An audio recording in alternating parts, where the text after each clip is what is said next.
Hello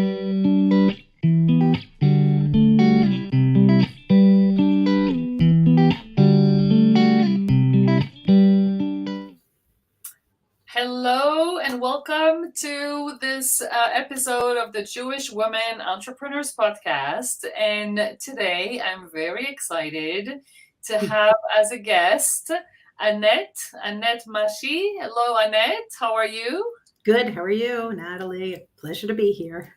Yeah, I'm so happy you're here. And I'm also so happy that you said it was your first interview and your first podcast interview. So that is a big reason to celebrate.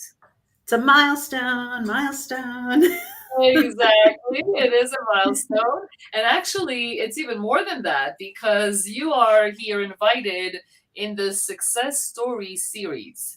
And I remember when I said to you, I want to invite you to the success story, you said, me, a success story? And I said, yes, you, a success story.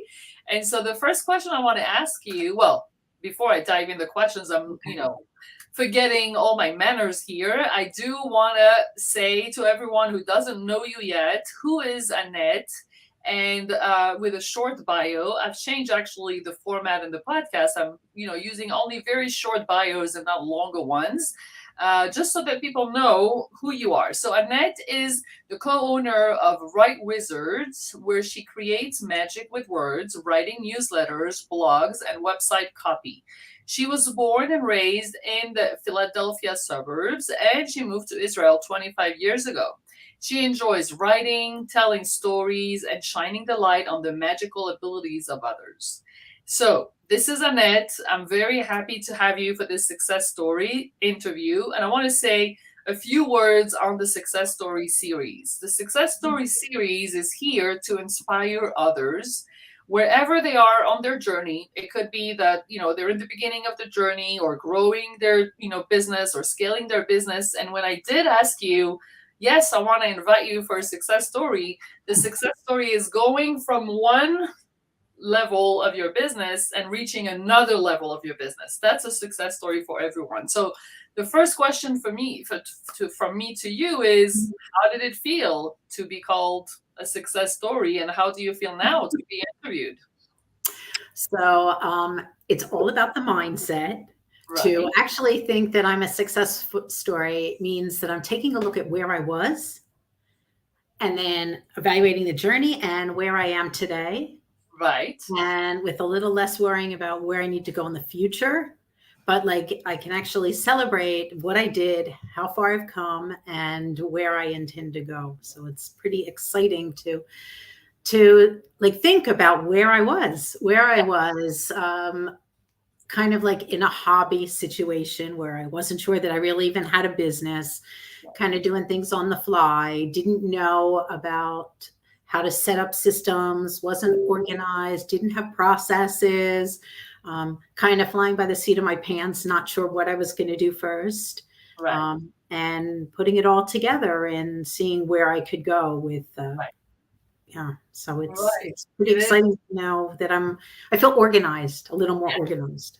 And we're going to talk about this, and we're going to talk about the process. But what I love about having success stories at every level of a business is not necessarily inviting people that are already, at the top of their games, or, people that are still in the journey and still in the process, is that every step is a success, right? It's not about reaching that, top of the hill thing. No, it's like every milestone, like you said. And that's why I love that people can identify and can relate to where you are now, because they can say, oh, wait, me too. I was there.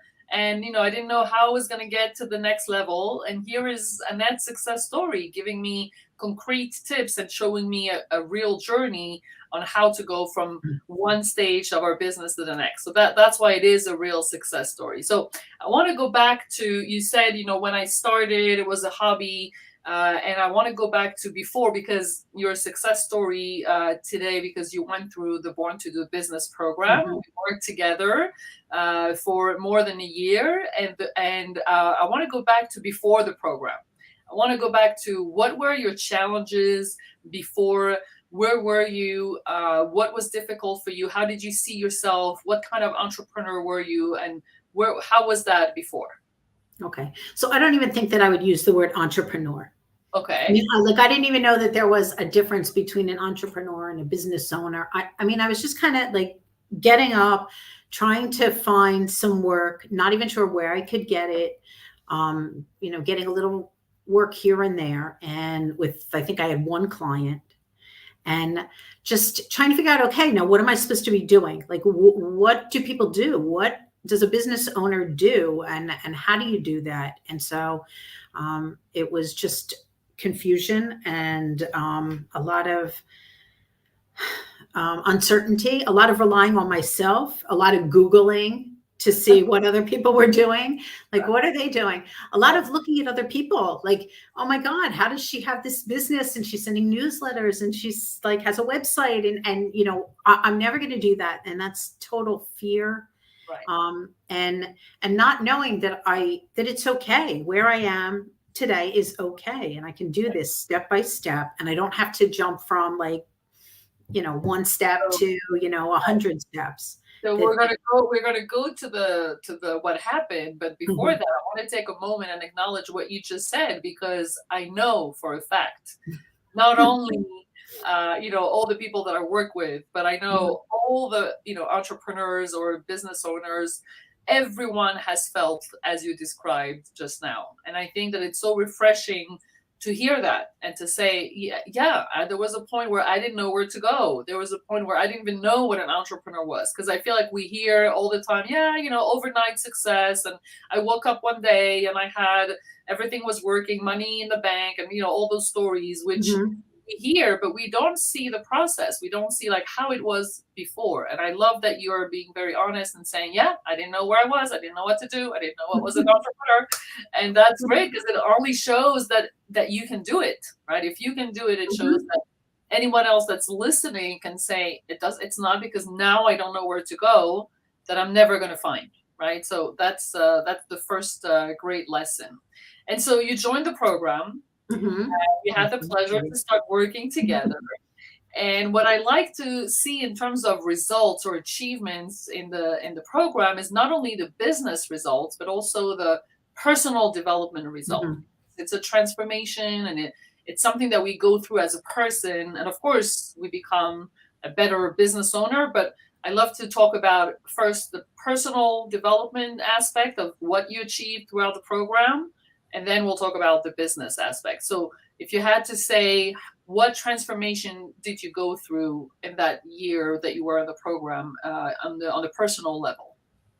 So personally, it was believing in myself, believing in the value that I bring to the table. That just because it's easy for me to be able to write doesn't mean that it's easy for everyone to be able to write. Um, some Uh, people think it's like sticking needles in their eyes, and But it's a gift that I have, and I can value that and appreciate that, and just the mindset also of knowing that it's I know what I'm, well, not everything that I'm doing, but I have little by little, I'm piecing things together. I'm building up my confidence, which was also a big, big factor, the whole confidence. So building up my confidence and making sure that I'm moving in the direction that I want to go, and doing a lot of work with my mind and a lot of work with, self-worth, yes, a lot of appreciation, gratitude, morning routines to set yes, to take care of myself. What do I need? Listening to what I need, what's good for me. A lot of just personal development right, that I don't think that I would have been able to do without the program or on my own. I mean, just a few self-help books is not going to get you there, and a right, few podcasts is not going to get you there. But to actually have somebody there, to actually have the support of a group of women working together, it's so important. right.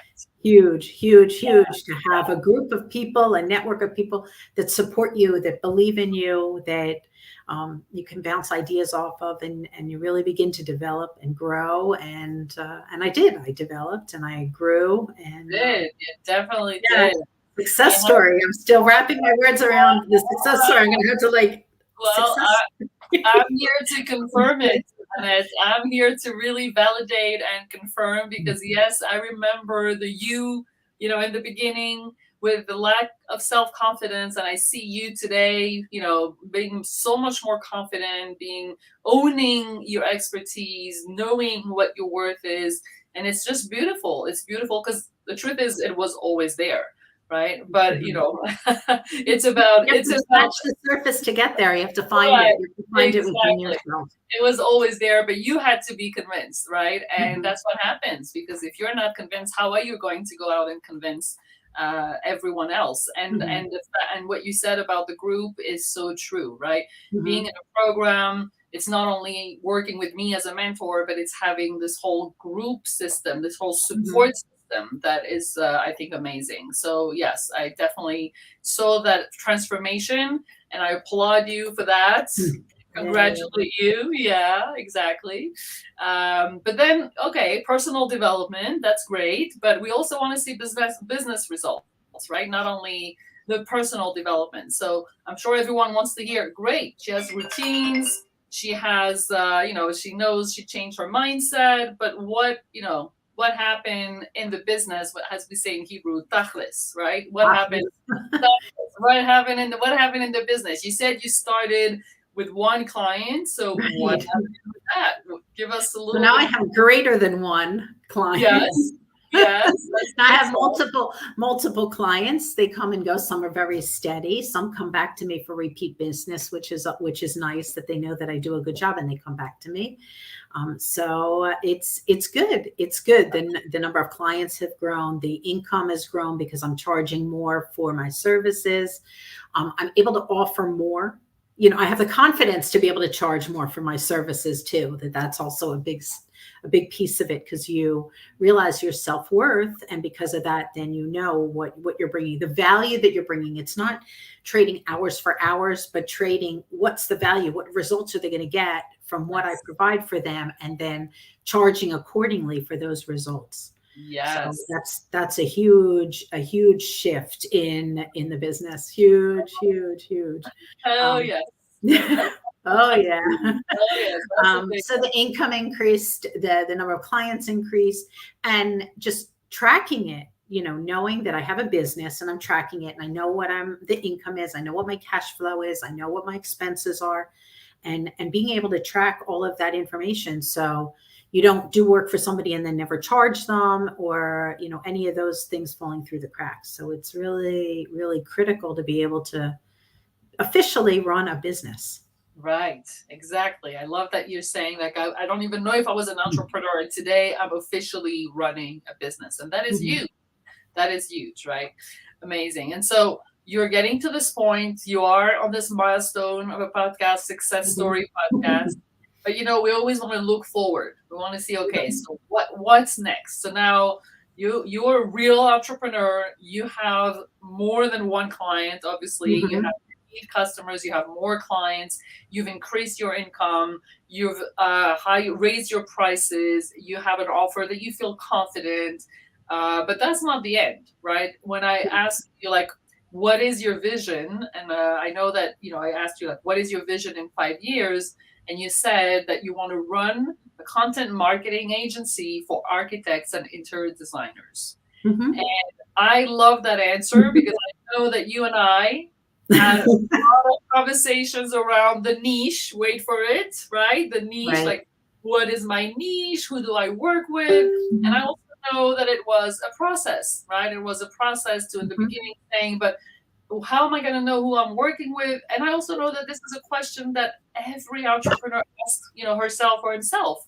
Like, we need to, at some point, find a niche. So, I want to know, how did you come to that idea to run why is that your vision today? Run a content marketing agency for architects and interior designers. Why did you choose that particular niche? And B, I want to know how you're going to get there. I want to know the recipe. So go ahead, tell us The more. roadmap. Yeah. So I have a degree in architecture. So Yes. that kind of ties me into architecture and interior design and creative and things like that. Right. I know that architects and designers prefer to do drawing and less to do writing. And I Right. know that they don't know how to market their services. So I know that they're looking for somebody who can do the give the words to what it is that they're doing. Right. So that's the beginning point. Um, Not to say that I won't help women entrepreneurs as well, because how could I not help anybody who comes and that anybody who comes to me who has problems, who needs assistance to be able to write for them. I mean, to set them on the right path as well. That's also huge. So, not exclusively for architects and engineers, but our architects and interior designers, but Yes. that's the direction that I'm leaning as far as niching, because it makes it easier from the marketing standpoint. You know who you're talking to, you know what their pain points are, and all of that makes it easier to be able to communicate and be able to sell your services. So for sure, niching. So that's how I came to that. I was originally working with architects and writing blogs, and I tried website copy. And I tried LinkedIn posts and tried podcast text and a whole bunch of different things just to see what I liked best. And it's okay. And I can try it. And if I change my mind tomorrow, I can change my mind again tomorrow. Nothing is set Exactly. in stone. Exactly. And I love that everything is coming into place, right? Because yes, Mhm. you do have that architecture degree, which Mhm. gives you a leading edge in that field and that industry, because you actually know what you're talking about. Mhm. And you did work with architects because that was one of your big clients that you Mhm. worked with. And today we all know that being a content writer, you have so much competition, Mhm. right? And so not knowing where your niche is going is also saying, oh, so I'm just like anyone else that is, writing content. But no, you're actually going towards that niche. But what I also like about what you're saying is, but this is like my 5-year vision. This is not for right now. So I can also in the process, I can also to work with other entrepreneurs. Doesn't mean I'm working only exclusively, but this Mhm. is where my expertise is going to be more fine tuned. But this is what we do when we grow a business. We still offer to more people until we fine tune and we have enough clients in our niche. So I think that really, really, really makes sense. Mhm. So if I would ask you, like, how are you going to do that? Like, what's the plan?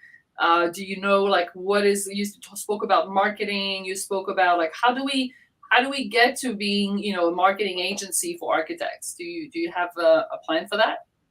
So it starts with pitching.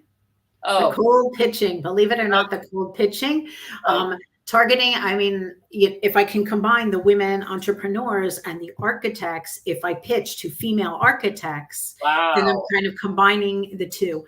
They Right. they don't have the voice Right. that they don't have that voice, and knowing being female and knowing that we always can't make a generalization, but we sometimes feel like a second class citizens and we're not as worthy as the men. I mean, I come from a corporate environment. So, and when you talk about 82 cents versus the dollar that the men get. Right. So, I mean, I know that we as women have these mindset blocks that we have to overcome. And so by targeting um, female architects, then I know that I can help them get their voices heard and get their designs out there in the world so that people can understand what their vision is and how Right. they can help create beautiful spaces. And I So, can I can see the alignment there, right? Because I'm mhm, just thinking about last week where you were invited in the global network for Jewish women entrepreneurs, and you did the in-depth presentation. This is mhm, like Annette's week, right? We have the in-depth presentation on Wednesday, the podcast on Sunday. This is like all about you, but it was a great success. So, can you tell me a little bit more, and also everyone who's listening? Why do you enjoy so much working with women? How is it different for you to work with women? How do you feel that, is it different to work with women or with men? Do you feel like it's something that you enjoy more? Like, tell us more about, because I get that question too. I built that network for Jewish women mhm. entrepreneurs, and people ask me, but why only Jewish women? And I know I have my answers, but I would love to hear, like, what is your take on that? Why do you enjoy working more with women? I think it's more relatable. I mean, because I'm a woman, and so Right, it makes sense that I would want to work with other women. right, It's the same language. I guess when you're talking like even with content, and I'm talking about what I'm writing about, and you're writing to the people you want to use the same words, and women that I would work with are using the same language that I understand, isn't Right. it? Men are from Mars and women are from Right. Venus. Right. So, Right. No, but it makes sense. Just like it's more relatable if you have a degree in architecture and you have more experience in architecture, that you're going to mhm, want to help architects. Of course, if you're a woman, it's going to be easier to work with women. But I also loved what you said about the self worth of women, right? If women have less of the self worth, or have more, less of self confidence, or don't really know how to express themselves, and you find a way to make them shine, through the words, then it's also a mission that mhm, you're helping also women through that. So that's great. So you said before, I would not have gotten to that place without the program. Like you said, yeah, I could listen to podcasts, I could this. mhm, The program really made a difference and helped you accomplish on a personal level and a business level what we said before. So I know a lot of people say, I don't like programs. I only like to work one on one. I want to find a business coach that I can, have one on ones with, and the program is not for me. What would you say to someone who is hesitating in going into a program or into the Born to Do Business program? Like, what would be your say from your experience, saying this is what I've gotten and this is what I'm recommending to others? I think that it's the best of both worlds. I think, you do the one-on-one coaching is great, but you have one person's perspective. But to be able to work with other people and to hear what they have to say and to learn from them and to support each other, and some of the things that we've done in the program where I'm learning from other experts, or even in a working together session where everybody's working together, and you might not even be talking, but that they're out there and they're working, and I'm here and I'm working, and it really helps strengthen the work environment, the bonds between people. It strengthens you personally, because you have people who are in your corner, who are saying, yeah, I know you had a tough day, but it's going to be okay. So I don't think you can get that from any podcast. Can't see anybody saying, so everybody listening, if you had a tough day, it's okay. I'm sending you my heart. Here's my Yeah, heart. very generic support. No, of course, podcasts have other goals, Right. They but have other benefits. They have other yeah, benefits and things like that. But it's definitely the teaching modules and things like that, where you're learning, you're building, you're able to ask questions. So there's like I don't have to look for software or programs or information or marketing. I can get it all in one place. So that piece was great. The working together was great. The camaraderie, I guess, was great. It's just much better than by myself in a little box. definitely, because we all know how lonely it could be to be Right. entrepreneur and to do, get up and have to face your computer the whole day, and so Mhm. you definitely need that. So you have achieved that milestone, and we spoke about your achievements on a personal level, on a professional level. I would love to know, what would be your advice, if I would say, what is your one piece of advice for entrepreneurs that are between launching and growing their business, still in the beginning of the journey, but already with clients? What would be your best advice for them?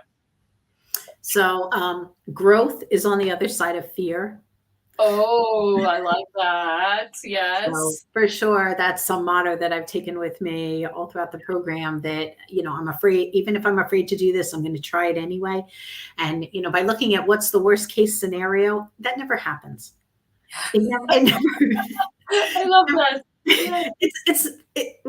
it's probably not going to happen. Right. So yeah, I mean, I can send out pitches, and people respond, and that's great. And if somebody doesn't respond, it's okay.